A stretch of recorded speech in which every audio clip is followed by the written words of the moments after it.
मेरे बच्चे और मेरी वालदा मेरी प्रायोरिटी हैं।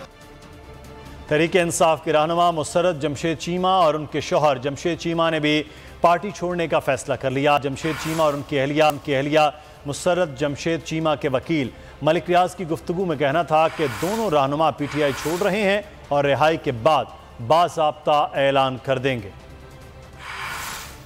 सबके हवाले से मैं बिल्कुल कॉन्फिडेंट हूँ कि वो ऑलमोस्ट फाइनल कर चुके हैं कि जो ही वो जेल से बाहर आएंगे वो ये अनाउंस कर देंगे कि वो पार्टी के साथ मज़ीद नहीं चलना चाह रहे हैं। इस पर वो बहुत रंजीदा हैं कि जो कुछ मुल्क के साथ हुआ, वो फ़ौज की जो तनसीबात पे हमले हुए उस पर बड़ी तकलीफ़ है उनके। वो मुझे कह रहे थे ये बात कन्वे कीजिएगा। मैं सोच भी नहीं सकता कि मैं किसी भी ऐसे एक व्यू के साथ चलूँ जिसमें एग्रेशन लेवल ये हो कि वो अपने स्टेट पे हमला कर दे। हुकूमतों के साथ हमारा इख्तलाफ हो सकता है, हमारा रहा।